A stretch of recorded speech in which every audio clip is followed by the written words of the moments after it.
Hello everyone, welcome back to rankers foundation. तो पिछले lecture में हमने क्या पढ़ा था? पिछले लेक्चर में हमने पढ़ा था एवरेज स्पीड के बारे में और यूनिफॉर्म मोशन के बारे में पढ़ा था। और हमने देखा था कि जब स्पीड लगातार चेंज हो तो कैसे एवरेज स्पीड हमारा मदद करता है। थोड़ा सा हम लोग रिकैप करते हैं कि अगर एक ऑब्जेक्ट है, इसका स्पीड 2 मीटर पर सेकेंड है, 0 सेकेंड पे स्टार्ट हुआ 2 मीटर पर सेकेंड से। 0 सेकेंड करने का मतलब क्या होता है कि जब हमने टाइम देखना स्टार्ट किया, जब ऑब्जेक्ट को मोशन करते हुए हमने टाइम देखना स्टार्ट किया। फॉर एग्जांपल अभी हमने स्टार्ट कर दिया देखना और ऑब्जेक्ट जो है अभी 2 मीटर पर सेकेंड से जा रहा है, तो हम बोलेंगे 0 सेकेंड पे वो 2 मीटर पर सेकेंड से जा रहा है। फिर 1 सेकेंड तक हम लोग घड़ी को देखते रहें और ऑब्जेक्ट को देखते रहें, तो ऑब्जेक्ट का स्पीड हमें 2 मीटर पर सेकेंड ही दिखाई दिया। लेकिन 1 सेकेंड पे अचानक से इसका स्पीड कितना हो जाता है?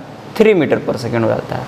और 2 सेकेंड तक हम देखते रहते हैं घड़ी पे कि ऑब्जेक्ट का स्पीड कितना हो रहा है, 3 से ही चल रहा है। फिर 2 से 3 सेकेंड तक हमने देखा कि इसका स्पीड बदल करके अब 4 मीटर पर सेकेंड से ही चल रहा है। और ऐसे केसेस में हम लोग से अगर पूछा जाता था कि बताइए कि ऑब्जेक्ट का स्पीड क्या है, तो हम लोग कंफ्यूज कर जाते थे, क्योंकि हम लोग 2 बोले, 3 बोले, 4 बोले, क्या बोले। तो ऐसे केस में जो 2, 3 या 4 हैं, वो सारे स्पीड्स एक खास टाइम के लिए हैं। और ऐसे खास टाइम के लिए, एक खास इंस्टेंट के लिए जो स्पीड होते हैं, उसका हम लोगों ने क्या नाम दिया था? Instantaneous speed. तो 2, 3 और 4 ये सारे क्या है? इंस्टेंटेनियस स्पीड्स हैं। फिर भी हमसे अगर कोई पूछे कि बताइए, नहीं हमको बस एक ही स्पीड बताइए, तो फिर हम लोग क्या करते थे? हम लोग एवरेज निकालते थे और एवरेज निकाल करके हम लोग बोलते थे कि यही इसका स्पीड है। तो एवरेज जो भी हमारा स्पीड निकल जाता था, मान लेते इस केस में भी निकला, हम लोग बोलते थे कि अगर जैसे इस केस में जो ऑब्जेक्ट चला वो कितने सेकंड तक चला है? 3 सेकंड तक चला है। तो अगर एवरेज स्पीड से वो 3 सेकंड तक चले, तो जो वो डिस्टेंस ट्रैवल करेगा वो उतना ही डिस्टेंस होगा जो कि उसने फर्स्ट केस में स्पीड चेंज कर करके ट्रैवल किया। तो ये खास बात होती थी एवरेज स्पीड की, ये खासियत होती थी। इसके बाद हमने लास्ट लेक्चर के लास्ट पोर्शन में हमने पढ़ा था वेलोसिटी के बारे में, और स्पीड और वेलोसिटी में थोड़ा अंतर जाना था। बहुत लोगों को ये चीज़ें नहीं समझ में आई, तो उसके लिए ज़्यादा आपको चिंता करने की ज़रूरत नहीं है। ये सारी चीज़ें फिर से आएगी। नेक्स्ट जो चैप्टर है मोशन के बाद, शायद जो नेक्स्ट चैप्टर है फोर्स, तो उस चैप्टर में ये सारी चीज़ें फिर से आएगी। तो इसलिए आपको ज़्यादा चिंता नहीं कर रहा है। देखिए अभी हम लोग जो भी चीज़ पढ़ रहे हैं, हो सकता है आपको बहुत ही अजीब लग रहा हो, बहुत सिंपल लग रहा हो, और शायद आपको ये भी लग रहा हो कि कोई सेंस नहीं बन रहा है। हालांकि इतना तो नहीं होना चाहिए, लेकिन अगर आपको ऐसा लग रहा है तो ये भी कोई अननेचुरल बात नहीं, ये हो सकता है, क्योंकि अभी हम लोग फिजिक्स का ABC सीख रहे हैं बस। और जब तक हम लोग ABCD Z तक अच्छे से समझ नहीं लेते, अच्छे से याद नहीं कर लेते, तब तक A for Apple, B for ball कहाँ से समझेंगे।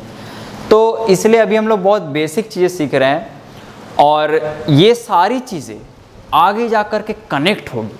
और जब आगे जाकर ये सारी चीज़ें कनेक्ट होगी और जो एक बड़ा पिक्चर बनेगा, वो पिक्चर अगर हमें समझ में आ गई, तो फिर हमें जो आनंद मिलेगा वही फिजिक्स का रियल टेस्ट है। और ये आनंद बहुत ही मैं उसे शब्दों में नहीं बयां कर सकता कि वो आनंद कैसा होता है। अगर आप कुछ सोच रहे हैं और कोई क्वेश्चन है, वैसा क्वेश्चन अक्सर आएगा। कुछ क्वेश्चन सोच रहे हैं, आपने इमेजिन किया कुछ, और आपको माइंड में इमेजिन करने के दौरान आपको लगा कि आंसर ये होना चाहिए, बस आपको लगा, आपने कोई कैलकुलेशन नहीं किया, आपने कलम भी नहीं उठाया, और वो नंबर अगर आंसर से मैच कर जाए, तो वो जो फीलिंग होता है वो बहुत ही गजब का फीलिंग होता है। तो वो फीलिंग लाने के लिए आपको थोड़ा पेशेंस रखना पड़ेगा, और थोड़ा क्या बहुत पेशेंस रखना पड़ेगा, क्योंकि अभी हम लोग बहुत बेसिक चीज़ सीख रहे हैं। हालांकि धीरे धीरे अभी हम लोग शायद आज के लेक्चर में एक्सेलरेशन पढ़ेंगे, तो थोड़ा सा फील हमें आना स्टार्ट हो जाएगा। तो इसलिए अभी धैर्य रख करके बस पढ़ते जाइए। लास्ट लेसन में हमने पढ़ा था कि एक ऑब्जेक्ट है, यही एग्जांपल हमने लिया था कि वो एक सर्कुलर पाथ पे घूम रहा है 2 मीटर पर सेकेंड, यूनिफॉर्म मोशन कर रहा है। यूनिफॉर्म मोशन मतलब कि इसका स्पीड नहीं बदलेगा। और हमने बोला था कि अब देखिए यहाँ पे जैसे आपको इमेजिन करना है, जो भी मैं बोल रहा हूँ थोड़ा थोड़ा वर्क हमें इमेजिनेशन पे अभी से ही स्टार्ट कर देना है। जब मैं बोलूँ कि यूनिफॉर्म मोशन, तो आपको ऐसा दिखाई देना चाहिए कि कोई चीज़ घूम रही है और उसका जो रफ्तार है वो नहीं बदल रहा है। फॉर एग्ज़ाम्पल पंखा, आपका जो पंखा चल रहा है वो क्या हो रहा है, वो एक ख़ास गति से घूम रहा है। ऐसा नहीं है कि वो कभी ज़्यादा तेज़ हो जाता है फिर स्लो हो जाता है, ज़्यादा तेज़ फिर स्लो, ऐसा कुछ नहीं होता है। वो एक ख़ास गति से घूमते रहता है। तो ये जो ख़ास गति वो मेंटेन करता है उसी को हम लोग यूनिफॉर्म स्पीड कहते हैं। अब वो अलग बात है अगर आपका पंखा ही ख़राब है या फिर बार बार लाइन आ रही है जा रही है तो वो अलग केस है। लेकिन अगर पंखा सही है और पावर सप्लाई भी सही है तो वो जिस रफ्तार से घूम रहा है वो रफ्तार नहीं बदलेगा, वो रफ्तार एक ख़ास मेंटेनेंस पे चलते रहेगा। तो आपको यहाँ पे दिखाई देना चाहिए, मैं अगर बोल रहा हूँ कि 2 मीटर पर सेकेंड तो आपको दिखना चाहिए कि कोई चीज़ है जो कि जैसे मेरा यहाँ पे हाथ घूम रहा है यूनिफॉर्मली एक जैसा ही रफ्तार से, उसी तरह आपको दिखना चाहिए। तो इस केस में हमने बात किया था कि इसका स्पीड जो है वो इंस्टेंटेनियस स्पीड नहीं बदल रहा है। इंस्टेंटेनियस स्पीड मतलब कि यहाँ का स्पीड, यहाँ का स्पीड, अब ये तो अलग टाइम पे होगा, ये यहाँ पे दूसरे टाइम पे होगा, तो अलग अलग टाइम पे जो स्पीड होता है उसको हम लोग क्या कहते हैं, इंस्टेंटेनियस स्पीड कहते हैं। तो यहाँ पे भी 2 मीटर पर सेकेंड है, फिर यहाँ पे भी 2 मीटर पर सेकेंड है, यानी सारे इंस्टेंट्स पे जो स्पीड है, सारे टाइम पे जो स्पीड है वो सेम है, वो नहीं बदल रहा है।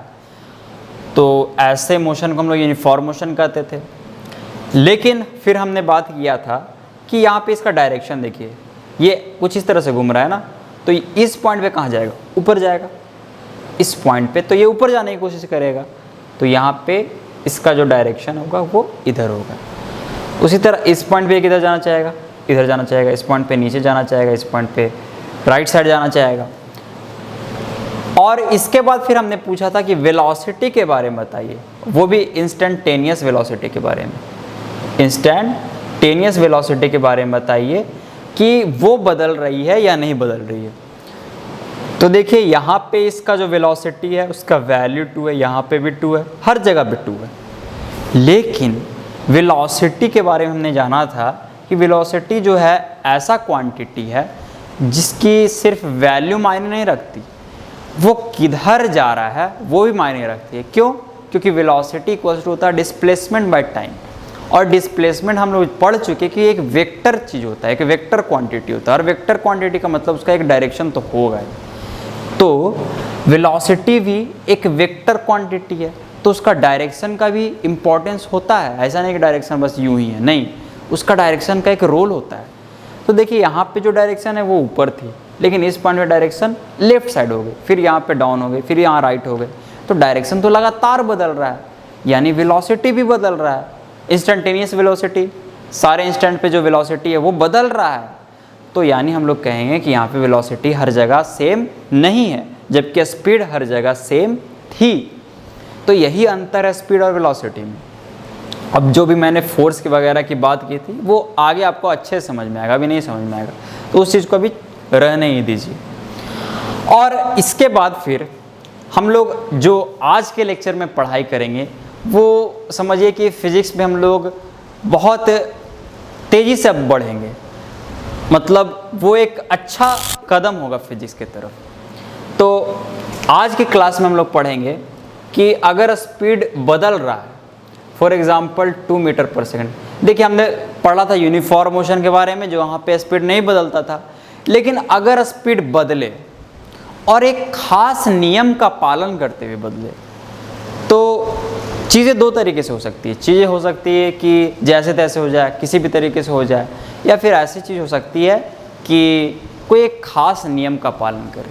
तो जब कोई चीज़ एक नियम का पालन करती है तो उसे ही हम लोग फिज़िक्स में इंक्लूड करते हैं या साइंस में इंक्लूड करते हैं, क्योंकि तभी हम लोग उस चीज़ के बारे में प्रेडिक्ट कर पाएंगे। एक अगर प्रैक्टिकल एग्जांपल ले, मतलब यूं ही समझने के लिए, बस ऐसा नहीं कि ऐसा फिज़िक्स में हम लोग इस चीज़ को इंक्लूड करते हैं, लेकिन अगर ऐसा समझे कि जैसे मेरे टाइम में क्या होता था कि बहुत सारे बच्चे होते थे जो क्लास में, मेरे फ्रेंड्स, उनका एक रूल था कि सैटरडे को वो लोग क्लास एब्सेंट करेंगे, पक्का है कि वो लोग एब्सेंट करेंगे।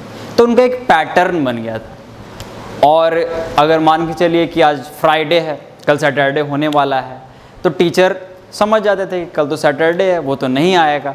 तो वहाँ पे हम लोग क्या कर सकते थे, हम लोग प्रेडिक्ट कर सकते थे, उसका भविष्य बता सकते थे कि वो नहीं आएगा। लेकिन ऐसा हम कब बता पा रहे हैं, जब वो एक ख़ास नियम को फॉलो कर रहा है। और अगर कोई ऐसे ही नॉर्मल सा बच्चा है जो कि कभी भी एब्सेंट कर गया, कभी भी आ गया, उसके बारे में आप प्रेडिक्ट नहीं कर पाइएगा।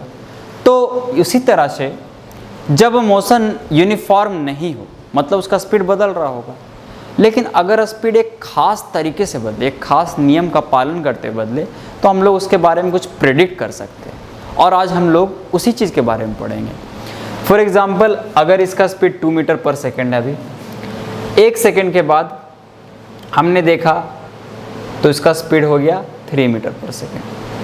फिर 1 सेकेंड के बाद हमने देखा तो इसका स्पीड हो गया 4 मीटर पर सेकेंड।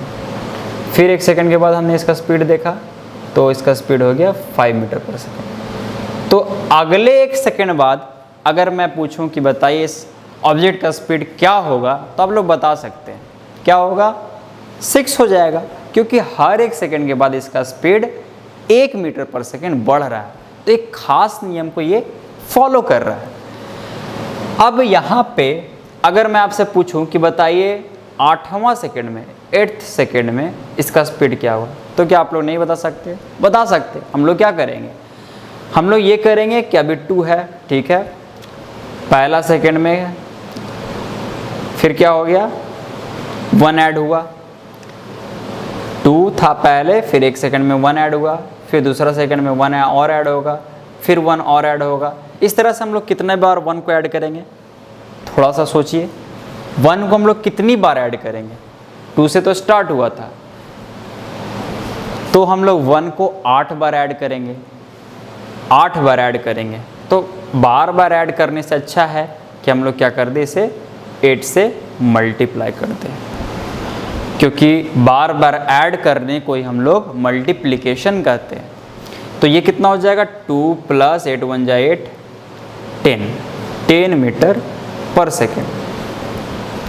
यानी 8वें सेकेंड में इसका स्पीड जो होगा वो कितना हो जाएगा, 10 हो जाएगा। देख लेते हैं, पहला सेकेंड में बदला तो 3 हो गया, दूसरा सेकेंड में 4 हो गया, तीसरा में 5, फिर नेक्स्ट में कितना हो जाएगा, 6 हो जाएगा। इस तरह से करते करते करते आप देखिए, काउंट कीजिए, तो 8वें सेकेंड में आपको कितना स्पीड मिलेगा, 10 मीटर पर सेकेंड मिलेगा।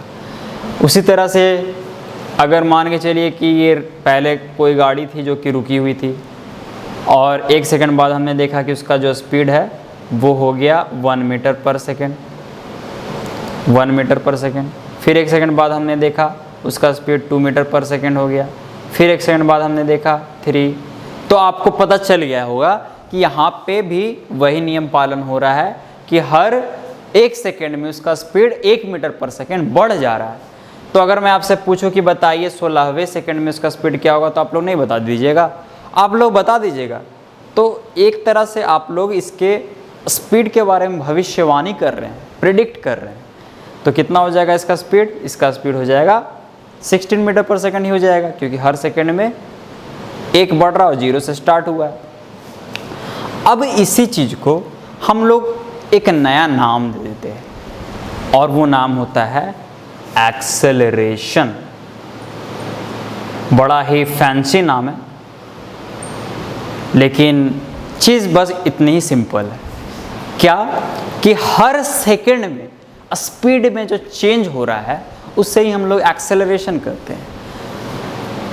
कुछ और एग्जांपल लेते हैं।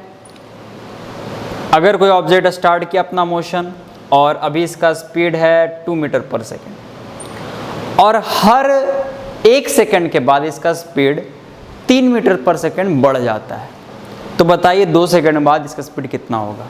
तो पहले सेकेंड में स्पीड कितना हो जाएगा इसका, मतलब 1 सेकेंड बीतने के बाद 3 बढ़ गया होगा, यानी कितना हो जाएगा, 5 मीटर पर सेकेंड हो जाएगा। फिर दूसरे सेकेंड में कितना हो जाएगा, 3 और बढ़ेगा, तो कितना हो जाएगा, 8 मीटर पर सेकेंड हो जाएगा। अब इसी चीज़ को हम लोग क्या कर दें, अगर हम लोग पूछ ले कि बताइए 5th सेकेंड में कितना हो जाएगा, तो इस तरह से हम लोग ऐड कर सकते हैं। 6th सेकेंड में, 100th सेकेंड में पूछ सकता है तो हम लोग 100 बाद ऐड करेंगे, ऐड करने से अच्छा है मल्टीप्लाई कर दे। मल्टीप्लाई करेंगे तो कैसे करेंगे हम लोग, पहले तो हम लोग 2 को ऐड कर देंगे, 2 ऐड कर देंगे हम लोग, और उसके बाद फिर हर सेकंड कितना चेंज हो रहा है, हर सेकंड चेंज हो रहा है 3 को, तो 3 को मल्टीप्लाई करेंगे जितना भी टाइम पे हमें निकालना उतना टाइम पे। फॉर एग्जांपल पहले हमने 2 सेकंड पे निकाला था तो 2 सेकंड पे निकालते हैं, तो 3 2 जा 6 प्लस 2 ये हो गया 8। देखिए 8 यहाँ पे आया था हमारा आंसर। तो ये कैसे आ रहा है आपको समझ में आना चाहिए। अब इसी चीज़ को हम लोग एक इक्वेशन में बांध देते हैं, और वो इक्वेशन आपने देखा होगा v equals to u plus a into T. ये क्या होता है, v यहाँ पे होता है फाइनल स्पीड, u होता है यहाँ पे इनिशियल स्पीड, और a होता है एक्सेलरेशन का वैल्यू, और t होता है टाइम। अब देखिए ये दोनों चीज़ को हम लोग रिलेट कर रहे हैं, ये दोनों एग्जांपल्स को हम लोग रिलेट करेंगे। यहाँ पे u का मतलब हुआ इनिशियल स्पीड, इनिशियल स्पीड मतलब कि वो कितने से शुरू हुआ चलना, 0 सेकंड पे उसका क्या स्पीड था, तो 0 सेकंड पे उसका स्पीड कितना था 2, तो 2 को हम लोग बस यहाँ पे लिख देते हैं, 2 को हम लोग बस ऐड करते हैं। क्यों ऐड करते हैं, क्योंकि 2 तो वो पहले से ही था। उसके बाद फिर हम लोग क्या करते हैं, एक्सेलरेशन देखते हैं, एक्सेलरेशन कितना है, तो एक्सेलरेशन हमारा इस केस में कितना होगा सोचिए। एक्सेलरेशन का मतलब हर सेकेंड में 1 सेकेंड बीतने के बाद स्पीड कितना बढ़ रहा है, तो यहाँ पे स्पीड कितना बढ़ रहा था, यहाँ पे स्पीड 3 बढ़ रहा है, क्योंकि 2 से 5 हो गया, फिर 5 से 8 हो गया, तो हर सेकंड में तो 3 का चेंज हो रहा है, तो यानी हम लोग यहाँ पे लिखेंगे 3। और यहाँ पे टाइम, टाइम जो भी टाइम के बारे में से पूछा जाए वो टाइम हम लोग यहाँ पे पुट कर देंगे। इस केस में हमने 2 सेकंड के बारे में पूछा था, तो यहाँ पे हम लोग टाइम कितना पुट करेंगे, 2 पुट करेंगे, और इससे हमें क्या मिलेगा, इससे हमें मिलेगा फाइनल वेलोसिटी, फाइनल स्पीड। तो फाइनल स्पीड कितना था, 8 मीटर पर सेकेंड। सही है, तो ये हमारा इक्वेशन है। ये इक्वेशन आपको दिखना चाहिए, समझ में आना चाहिए क्यों हम लोग ऐसा कर रहे हैं। u मतलब जिस स्पीड से वो स्टार्ट किया, और उसके बाद फिर क्या होगा, हर सेकेंड उसका स्पीड बढ़ते जाएगा, किसके हिसाब से, एक्सेलरेशन के हिसाब से। तो उसमें हर सेकेंड जो चेंज होगा उसको हम लोग ऐड करते जाएंगे, और कितनी बार ऐड करेंगे, तो जितना टाइम के लिए पूछा जाएगा उतने टाइम बार ऐड करेंगे। और बार बार ऐड करने से अच्छा है कि क्या करो, एक्सेलरेशन को टाइम से मल्टीप्लाई कर दो, इसलिए हम लोग क्या करते हैं, a इंटू टी कर देते हैं। तो आप हो सकता है आप 2 चीज़ कर सकते हैं, या तो इस फॉर्मूला को याद कर सकते हैं और क्वेश्चन बना सकते हैं, या फिर आप ये भी कर सकते हैं कि बिना कुछ चीज़ दिमाग में फालतू जगह, फालतू स्पेस ऑक्यूपाई किए बगैर आप लोग डायरेक्टली क्वेश्चन को बना सकते हैं। तो एक क्वेश्चन दे रहा हूँ मैं, और उसे आप लोग बनाइए, देखिए कि आप लोग से कैसे बनता है, फॉर्मूला का यूज़ होता है आपसे, या फिर बिना फॉर्मूला का आप लोग बना पाते हैं। कोई ऑब्जेक्ट है, उसका स्पीड अभी 0 है, 0 टाइम पे 0 स्पीड है, मतलब वो रुका हुआ है, रेस्ट। फिर क्या होता है कि हमें पता है कि एक्सेलरेशन जो है वो 2 मीटर पर सेकेंड स्क्वायर है। अब ये मीटर पर सेकेंड स्क्वायर के बारे में अभी ज़्यादा टेंशन मत लीजिएगा, हम लोग इस पे भी आएंगे, यूनिट्स पे आएंगे, यूनिट्स का मतलब क्या होता है, ये कैसे मीटर पर सेकेंड स्क्वायर हो गया, ये चीज़ अभी हम लोग थोड़ी देर बाद देखेंगे। लेकिन अभी आप लोग बस क्वेश्चन बनाइए। तो एक्सेलरेशन का मतलब मैंने जो बताया था क्या, कि हर सेकेंड में जो स्पीड बदले, यहाँ पे कितना हर सेकेंड बदल रहा है, स्पीड 2। अब रेस्ट से स्टार्ट हुआ है, तो बताइए 1 सेकंड बाद स्पीड कितना हो जाएगा, 1 सेकंड में कितना चेंज होना चाहिए, 2, शुरू में 0 था, तो 1 सेकंड बाद स्पीड कितना हो जाएगा, 2 मीटर पर सेकंड। 2 सेकंड में कितना हो जाएगा, 4, 3 सेकंड में 6, फिर तो इसी तरीके से हम लोग निकाल सकते हैं। आपसे मैं पूछूंगा कि बताइए 50th सेकंड में जो स्पीड होगा वो कितना होगा, 50th सेकंड में, तो उतना ऐड करने की ज़रूरत नहीं है, हम लोग डायरेक्ट मल्टीप्लाई करेंगे, या हाँ तो डायरेक्ट मल्टीप्लाई करेंगे किससे, 2 से, क्योंकि शुरू में तो 0 था, 2 इंटू 50, और ये हो जाएगा 100 मीटर पर सेकेंड। डायरेक्ट फार्मूला पे हम लोग लिख सकते थे, u यहाँ पे 0 हो जाएगा, a कितना है 2, और टाइम कितना लगा 50, तो 52 जा 100। तो ये दोनों चीज़ तो सेम ही है।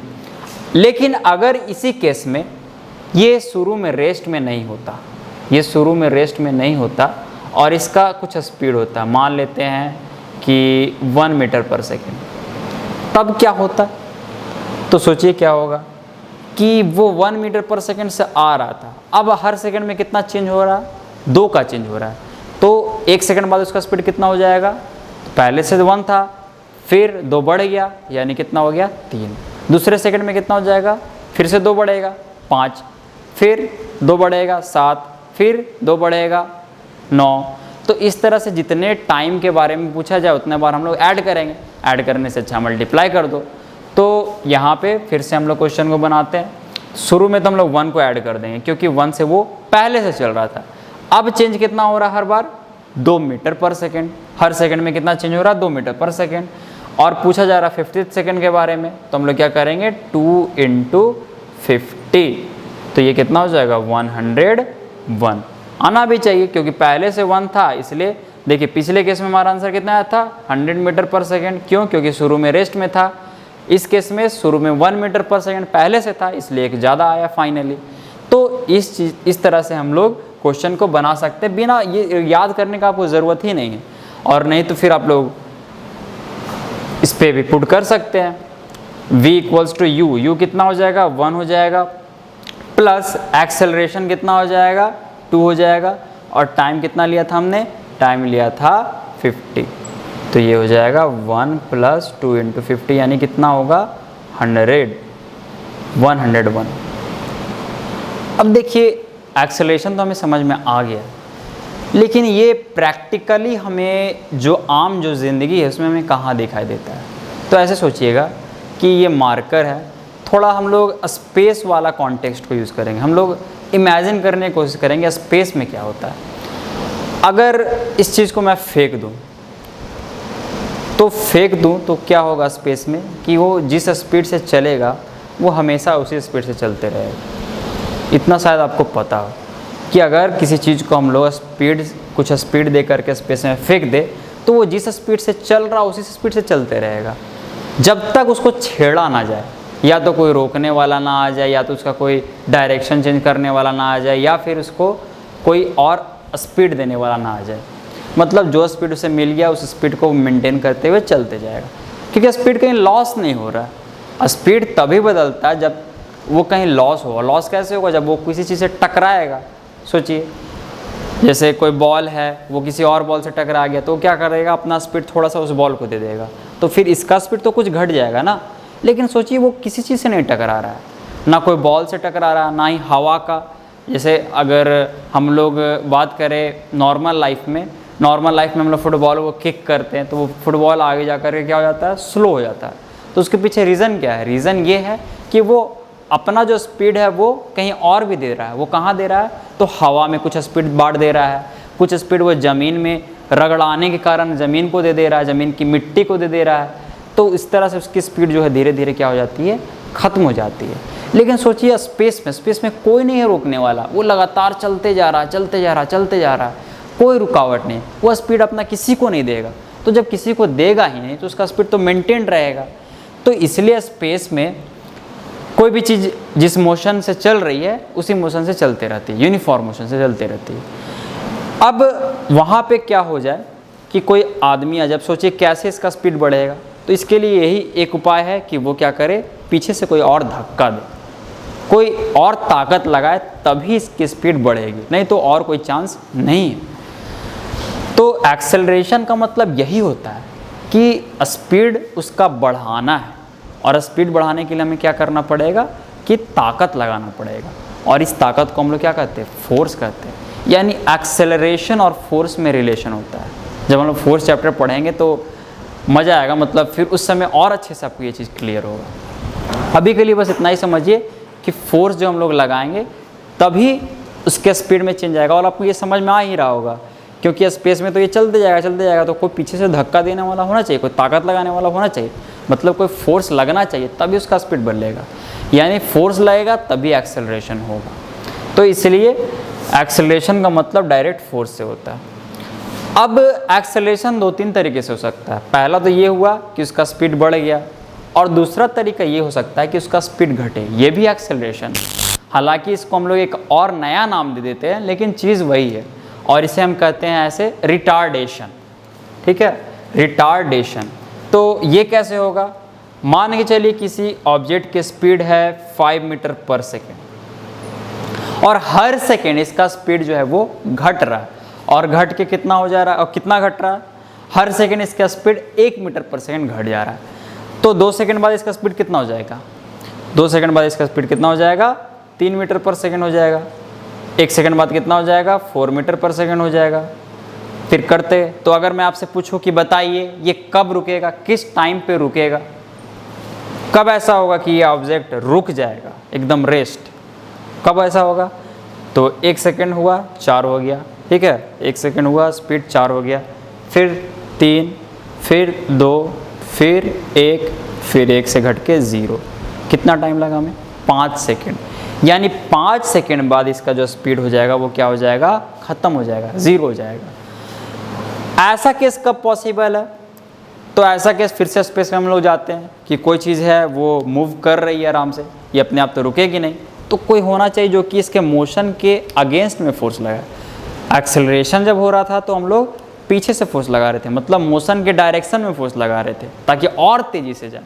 लेकिन जब हमें इसे रोकना है तो मोशन के अगेंस्ट फोर्स लगाएंगे। हम लोग इसके स्पीड को कम करना चाह रहे हैं तो इसके अगेंस्ट में फोर्स लगाएंगे और धीरे धीरे इसका स्पीड घटाने का कोशिश करेंगे। तो यानी ये जो चीज़ होता है जिसे हम लोग कहते हैं रिटार्डेशन। रिटार्डेशन ये कब होता है? जब हम लोग मोशन के अगेंस्ट में फोर्स लगाते हैं। अब इसे भी हम लोग कैलकुलेशन में यहाँ पे कैसे यूज़ करेंगे, मतलब ये जो फॉर्मूला है इसके लिए क्या होता है, क्या सेम होता है कि अलग होता है, देखते हैं हम लोग। तो देखिए यहाँ पे इनिशियल स्पीड 5 है क्योंकि शुरुआत तो इसने 5 से की थी और फाइनल स्पीड क्या है, 0 है, 0 मीटर पर सेकेंड, जो कि कितने टाइम बाद हमें मिला है, 5 सेकेंड के बाद मिला है। तो मान के चलिए क्वेश्चन कुछ इस तरह से रहता अगर कि इनिशियल स्पीड 5 मीटर पर सेकेंड दिया हुआ है, आपको बताना है कि 5 सेकेंड बाद स्पीड क्या होगा, और यहाँ पे आपको ये 0 पता नहीं होता। ये तो हमने फाइंड कर लिया था, लेकिन अगर ये हमें पता नहीं होता और हमसे पूछा जाता कि फाइनल स्पीड क्या होगी, हम लोग क्या करते, हम लोग ये करते कि 5 से सब्ट्रैक्ट करते जाते, 5 यहाँ करते, 5 से सब्ट्रैक्ट करते। क्या सब्ट्रैक्ट करते हम लोग सब्ट्रैक्ट करते 1, फिर से 1 सब्ट्रैक्ट करते, फिर से 1 सब्ट्रैक्ट करते। कितनी बार सब्ट्रैक्ट करते, 1 2 3 4 5। क्यों? क्योंकि 5 सेकेंड तक चला है, ऐसा दिया हुआ है क्वेश्चन में कि 5 सेकेंड तक चला है। तो 1 2 3 4 5, 5 बार सब्ट्रैक्ट करेंगे। तो इसी को तो हम लोग 5 माइनस 5 लिख सकते हैं और 5 माइनस 5 कितना हो जाएगा, 0। आ गया हमारा आंसर। तो फॉर्मूला से भी आप लोग ला सकते हैं, लेकिन यहाँ पे अब देखिए फॉर्मूला का फॉर्मेट बदल जाएगा। यहाँ पे फाइनल स्पीड 0 लाना है, देखते हैं 0 कैसे आएगा। इनिशियल कितना है, 5 है। एक्सेलरेशन कितना है, एक्सेलरेशन का वैल्यू कितना है, तो हर सेकंड कितना घट रहा है स्पीड, 1।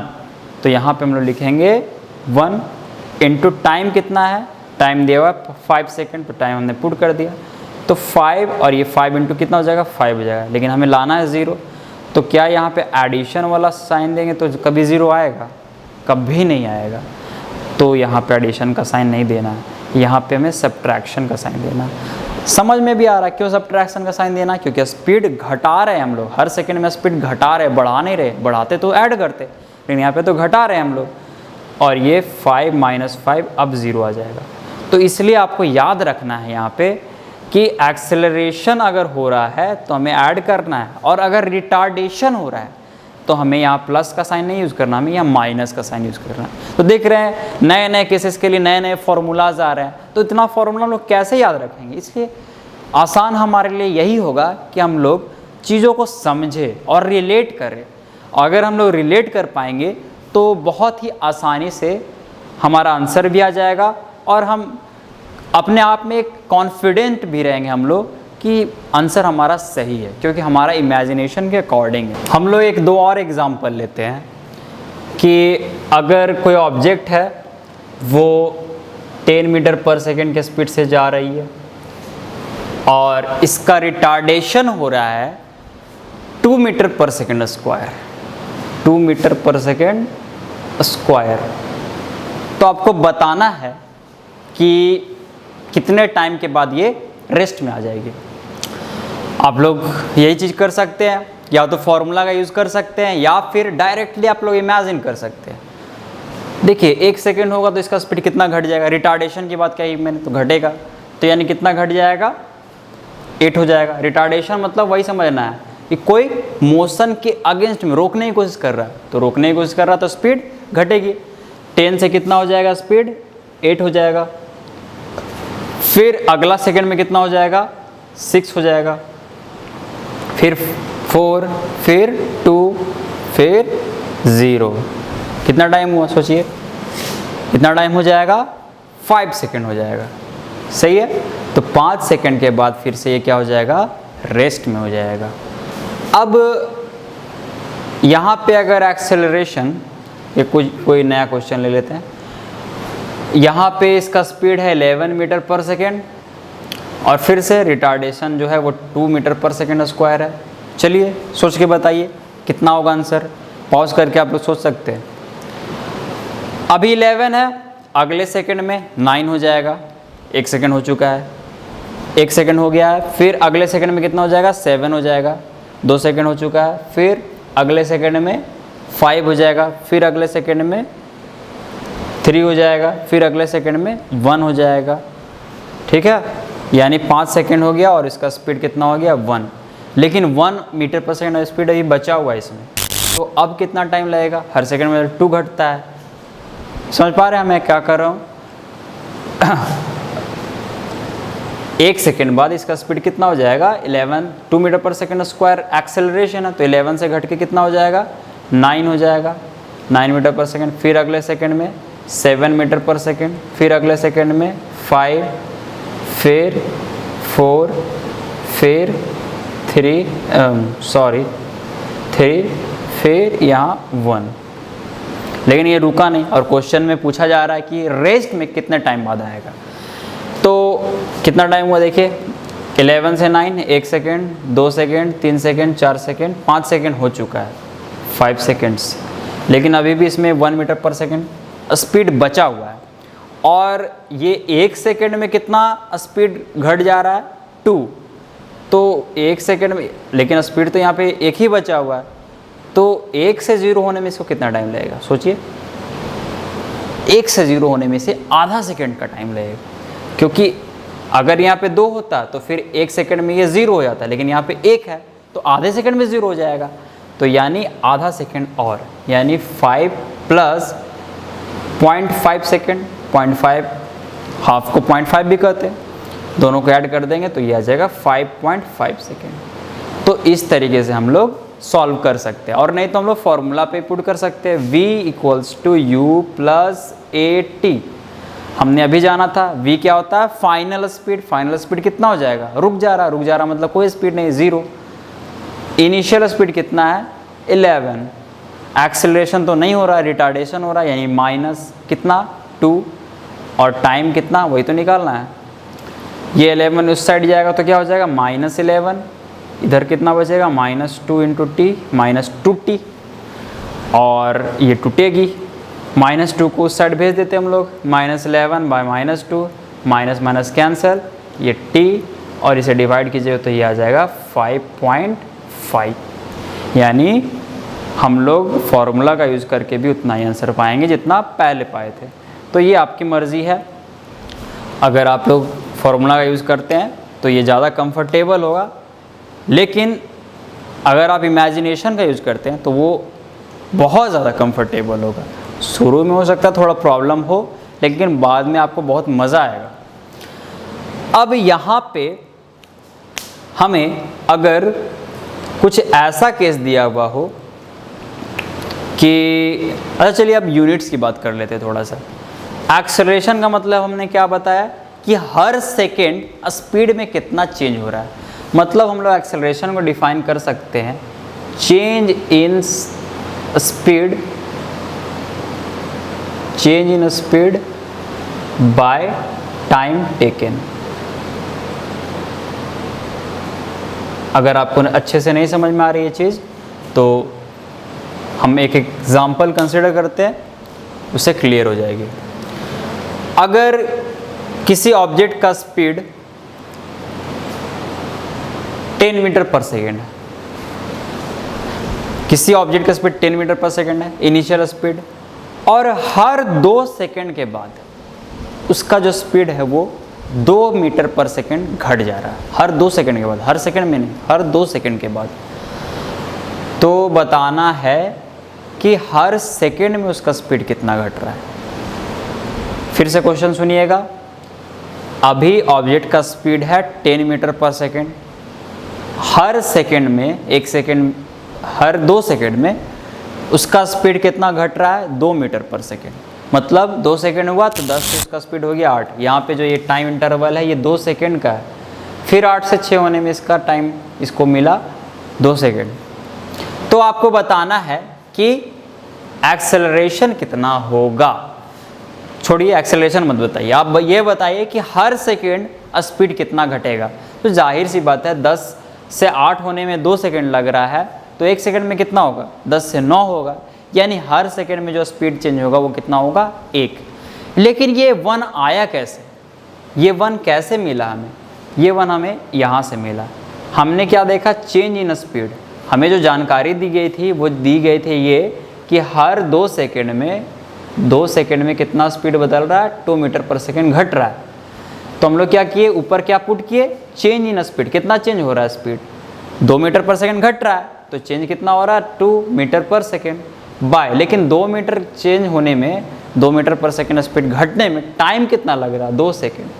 तो यहाँ पे हमने लिखा 2 सेकेंड, और ये 2 कैंसिल होके हो गया 1, ऊपर हो गया मीटर पर सेकेंड, और इसे डिवाइड कर लें हम सेकेंड से। मीटर पर सेकेंड को हम लोग डिवाइड कर रहे हैं सेकेंड से, तो ये क्या हो जाएगा, मीटर पर सेकेंड इंटू 1/सेकेंड, और ये सेकेंड मल्टीप्लाई होकर के मीटर पर सेकेंड स्क्वायर। फिर से देखिएगा, चेंज इन स्पीड जो है वो कितना हो रहा है, हर सेकेंड 2 का चेंज हो रहा है। तो 1 सेकेंड में चेंज कितना होगा, 1 सेकेंड में जो चेंज हो जाएगा वो 1 का होगा। और इसी चीज़ को हम लोग डिफाइन करते हैं एक्सेलरेशन, इसी चीज़ को तो हम लोग एक्सेलरेशन कहते हैं। तो ये यहाँ पे फॉर्मूला से कैसे काम आया, चेंज इन स्पीड क्या हुआ हर सेकेंड में, ये निकाले हम लोग कैसे, तो हम लोग डिवाइड करेंगे। आप लोग यूनिटरी मेथड से भी सोच सकते हैं कि 2 सेकेंड में 2 मीटर पर सेकेंड का चेंज आया, तो 1 सेकेंड में कितने का चेंज आएगा, 2 मीटर पर सेकेंड बाय 2, यानी कितने का चेंज आएगा, 1 मीटर पर सेकेंड का चेंज आएगा। लेकिन ये चेंज यहाँ पे यूनिट का अगर हम लोग बात करें तो ऊपर 2 मीटर पर सेकेंड है और नीचे 2 सेकेंड है, तो मीटर पर सेकेंड, यहाँ मैं फिर से कर रहा हूँ, मीटर पर सेकेंड डिवाइडेड बाय, नीचे क्या है, सेकेंड है, तो डिवाइडेड बाय सेकेंड, मीटर पर सेकेंड इंटू 1/सेकेंड, और ये सेकेंड नीचे मल्टीप्लाई हो जाएगा, तो मीटर पर सेकेंड स्क्वायर। इसलिए एक्सेलरेशन का जो यूनिट होता है वो क्या होता है, यूनिट क्या होता है, मीटर पर सेकेंड स्क्वायर, कि हर सेकेंड में कितना स्पीड बदल रहा है या बढ़ रहा है या घट रहा है, जो भी। अब इस चीज़ को आपको ध्यान में रखना है। तो जितनी भी चीज़ें हमने आज पढ़ी, आपको क्या करना है कि सबको कनेक्ट करना है, और कनेक्ट करके देखिए, फिजिक्स अभी पढ़ने का सबसे अच्छा तरीका यही है कि आप क्लास कर लिए, उसके बाद फिर एक बार माइंड में आप रिकॉल कीजिए जितनी भी चीज़ें आपको बताई गई, और सबको अरेंज करने की कोशिश कीजिए। ये नहीं कि बस टुकड़ों में पढ़ लिए इधर उधर, नहीं, सबको जोड़ने की कोशिश कीजिए। जब आप सबको कनेक्ट कर पाइएगा तब जा कर के आपको एक पूरा पिक्चर धीरे धीरे दिखाई देना शुरू करेगा, और जब वो पूरा पिक्चर आपको दिखाई देने लगेगा तो फिर आपको अच्छा लगेगा। और फिर जो ज़्यादातर क्वेश्चंस होते हैं, जैसे अभी तो हम ज़्यादा क्वेश्चन नहीं कर रहे हैं, अगर हम लोग क्वेश्चन करेंगे, अभी एक क्वेश्चन करते हैं थोड़ी देर में, तो आपको फील होगा ऐसा कि जो भी क्वेश्चन है वो पूरा पिक्चर का, जो भी पूरा पिक्चर आपको आगे दिखाई देगा उसका बस एक टुकड़ा है। तो सोचिए, अगर आप पूरा पिक्चर को इमेजिन कर लेते हैं तो एक टुकड़ा से अगर क्वेश्चन पूछा जाए तो आपके लिए बहुत आसान हो जाएगा, कोई भारी बात नहीं होगी। तो इसलिए आपको पूरा पिक्चर इमेजिन करना है। तो क्वेश्चन अब आपका ये है, एक चौड़ा सड़क है और यहाँ पे एक वैन है, जो कि चलिए एक ट्रेन का एक ट्रैक मान लेते हैं, ये ट्रेन है, ट्रेन आगे बढ़ रही है और ये ट्रेन का रेलवे ट्रैक है। यहाँ पे एक आदमी नहीं लेते, बकरी ले लेते हैं, ठीक है। एक बकरी है, गोट, आदमी का जान थोड़ा ज़्यादा कीमती होता है और एग्जाम्पल्स में भी आदमी को मरवाना अच्छा नहीं है। तो गोट ही ले लेते हैं। एक गोट है जो कि क्रॉस कर रही है और यहाँ पे जो ट्रेन का स्पीड है वो स्पीड है 2 मीटर, कोई अच्छी स्पीड लेते हैं, 20 मीटर पर सेकेंड। 20 मीटर पर सेकेंड इसकी स्पीड है और आपको बताया गया कि जो रिटार्डेशन है, ठीक है, उसका वैल्यू है 2 मीटर पर सेकेंड स्क्वायर, 2 मीटर पर सेकेंड स्क्वायर। इस गोट को इस ट्रैक पार करने पे, इस ट्रैक को पार करने में जो टाइम लगता है वो टाइम दिया हुआ है 9 सेकेंड। 9 सेकेंड दिया हुआ टाइम।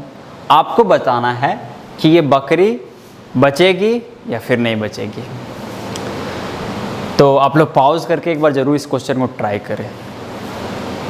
हम लोग क्या करेंगे, हमारे पास टाइम है 9 सेकेंड। अगर 9 सेकेंड से पहले ट्रेन यहाँ पे पहुँच गई, 9 सेकेंड से पहले अगर ट्रेन यहाँ पे पहुँच गई, मतलब यहाँ पे रुकी नहीं, ऐसा भी कह सकते हैं कि 9 सेकेंड बीत गया और ट्रेन अभी तक रुकी नहीं, तो फिर वो बकरी नहीं बचेगी। लेकिन अगर 9 सेकेंड बीत जाए और ट्रेन रुक जाए तो फिर क्या होगा कि वो बकरी बच सकती है। तो देखते हैं हम लोग क्या होता है। पहले हम लोग देखते हैं कि ट्रेन को रुकने में कितना समय लगेगा। तो कैलकुलेट कीजिए, 20 मीटर पर सेकेंड है, हर सेकेंड जो स्पीड है वो कितना घट रहा है, रिटार्डेशन 2 है, तो हर सेकेंड में 2 घटेगा। तो पहले होगा 18, फिर 16, फिर 14, 12, 10, माफ़ कीजिएगा थोड़ी मैं इंग्लिश बोलते रहता हूँ, कभी नंबर्स को इंग्लिश में बोल देता हूँ, कभी हिंदी में बोल देता हूँ, हाँ, तो उससे ज़्यादा माइंड नहीं कीजिएगा। स्पीड जो है वो घटते घटते वो क्या हो जाएगी, 0 हो जाएगी। तो 0 होने में कितना टाइम लगेगा, 10 सेकेंड लग जाएगा, क्योंकि हर सेकेंड में चेंज 2 का हो रहा है। तो 10 सेकेंड के बाद वो जा कर के ट्रेन रुकेगी। और बकरी को पार होने में कितना टाइम लग रहा है, बस 9 सेकेंड ही लग रहा है, यानी बकरी के पास 1 सेकेंड टाइम एक्स्ट्रा है। तो 1 सेकेंड तक बकरी चाहे तो ट्रैक पे थोड़ा नाच सकती है कि मेरे पास 1 सेकेंड ज़्यादा है, और 9 सेकेंड में ही बकरी पार हो जाती है तो बकरी बच जाएगी। बकरी की जान सस्ती नहीं है, वैसे एग्जाम्पल के लिए लिया था, लेकिन बकरी को भी ज़िंदा रखते हैं, क्या दिक्कत है, बकरी इंसान से कम कीमती नहीं है। तो इसलिए इस केस में बकरी बच जाएगी।